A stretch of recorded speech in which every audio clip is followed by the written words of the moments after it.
உலகத்திலே டாலஸ்ட் பில்டிங்ல வந்து ஆப்பிள் ஏர்பாட்ஸ் ப்ரோ 2 வந்து அன்பாக்ஸ் பண்ண போறோம்.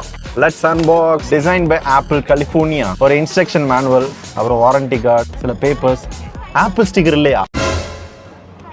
அடப்பாவிகளா, வச்சு ஒன்றும் பண்ண போறதில்ல, சும்மா கேட்டேன். நக்கல்யா அவனுக்கு.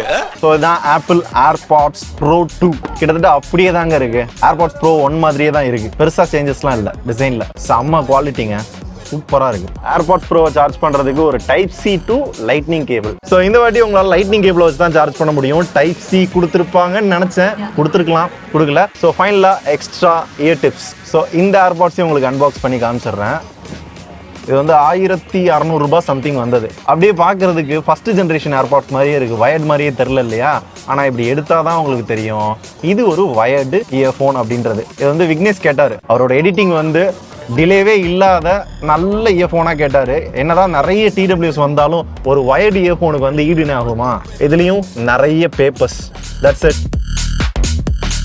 ஏர்பாட்ஸ் 1ல இருந்து ப்ரோ 2க்கு பெரிய அப்கிரேடா H2 சிப் கொடுத்துருக்கோம், சவுண்ட் குவாலிட்டி இம்ப்ரூவ் பண்ணிருக்கோம் அப்படின்ற மாதிரி நிறைய விஷயங்கள் வந்து ஆப்பிள் சொன்னாலும் எனக்கு பிடிச்ச அப்கிரேட் அப்படின்னு பார்த்தீங்கன்னா அந்த வால்யூம் கண்ட்ரோல். போன வாட்டி நம்ம சொன்ன வீடியோவில் கேட்டுருச்சு போல. அதனால இந்த டைம் ஏர்பாட்ஸ்ல உங்களால டச்ல வால்யூம் கண்ட்ரோல் பண்ணிக்கிற முடியும்.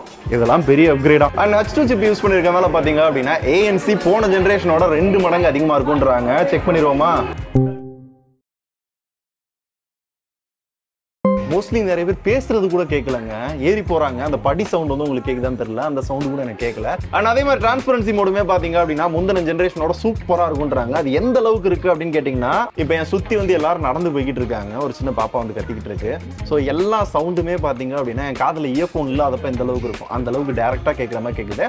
அண்ட் பேட்டரியுமே பாத்தீங்க அப்படின்னா 6 மணி நேரம் வரை நாங்க வந்து இன்க்ரீஸ் பண்ணிருக்கோம் அப்படின்னாங்க. இதுக்கு முன்னாடி 4 மணி நேரம் இருந்துச்சு, இப்போ 6 மணி நேரமா மாத்திருக்காங்க. ஓவரால் பேட்டரி பேக்கப் அப்படின்னு பார்த்தாலும் 30 மணி நேரம் வித் ANC-யோட யூஸ் பண்றப்ப அப்படின்றாங்க.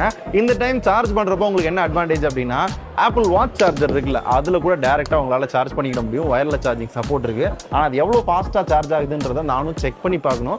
ரிவ்யூல கண்டிப்பா டீடைலா அதை பத்தி பேசுறேன். ஃபிட்டிங் சொல்லவே தேவையில்ல. ஆப்பிள் ஏர்பாட்ஸ் ப்ரோ 1 இருக்குல்ல, கிட்டத்தட்ட அதே மாதிரி யூஸ் பண்ற மாதிரி தான் எனக்கு ஃபீல் ஆகுது. அண்ட் ஆல்சோ சவுண்ட் குவாலிட்டியும் பாத்தீங்க அப்படின்னா பிரமாதமா இருக்கு. ஸோ ஃபர்ஸ்ட் இம்ப்ரெஷன்ல பாத்தீங்க அப்படின்னா எந்த குறையுமே சொல்ல தோணல. அவங்க சொன்ன சின்ன சின்ன அப்கிரேட் வந்து லைட்டா இந்த சவுண்ட் குவாலிட்டியில ஃபீல் பண்ண முடியும். அண்ட் யூஎன் சிப் இருக்கிறதுனால உங்களால ப்ரிசிஷன் ட்ராக்கிங் பண்ணிக்கிற முடியும். இன்கேஸ் இந்த இயர்பட்டை எங்கேயாவது மறந்து வச்சிட்டீங்கன்னு வச்சுக்கோங்களேன், உங்களால ஈஸியா பக்கத்துல இருந்துச்சு அப்படின்னா இந்த மாதிரி ஈஸியா கண்டுபிடிச்சிக்கிற முடியும். ஆனா இது கூடவே IP-X4 ரேட்டிங் கொடுத்துருக்காங்க. அண்ட் டிசைன்ல பெரிய அப்கிரேட் என்ன அப்படின்னு பாத்தீங்க அப்படின்னா லான்யார்ட் லூப் வந்து கொடுத்துருக்காங்களா. பழைய நோக்கியா போன்லாம் அந்த மாதிரி கட்டி தொங்க விட்டு போவாங்கல்ல, அந்த மாதிரி உங்க பேண்ட்ல சட்டையில எங்கேயாவது நீங்க தொங்க விட்டு கொண்டு போய்க்கலாம். அண்ட் ஸ்பீக்கர் கொடுத்துருக்காங்க. எதுக்குன்னா இதுக்கு முன்னாடி ஏதாவது இயர்ஃபோன் நீங்க எங்கேயாவது மறந்து வச்சிட்டீங்க அப்படின்னா தேடுறப்ப அந்த இயர்ஃபோன்ல இருந்து மட்டும் டிண்டிங் அப்படின்ற மாதிரி சவுண்ட் வரும். ஆனா இனிமே உங்களால கேஸ் வந்து கண்டுபிடிச்சிக்க முடியும். கேஸ்ல வந்து சவுண்ட் வரும். அண்ட் இதை தவிர பாத்தீங்க அப்படின்னா ஆல்வேஸ் ஆன் Siri இருக்கு. அதாவது ஹே Siri அப்படின்னு டைரக்டா சொன்னீங்க அப்படின்னா உங்களால என்ன சர்ச் பண்ணணும், கால் பண்ணணும் அப்படின்னா எல்லாத்தையும் பண்ணிக்கிற முடியும். அண்ட் பிரைசிங் வரையில பாத்தீங்க அப்படின்னா நாங்க ஐபோன் வாங்குறது துபாய் வந்ததுனால 21,000 ரூபாய்க்கு துபாயில வாங்க முடிஞ்சது. ஆனா இந்தியால பாத்தீங்க அப்படின்னா 27,000 ரூபாய்க்கு சேல் பண்றாங்க.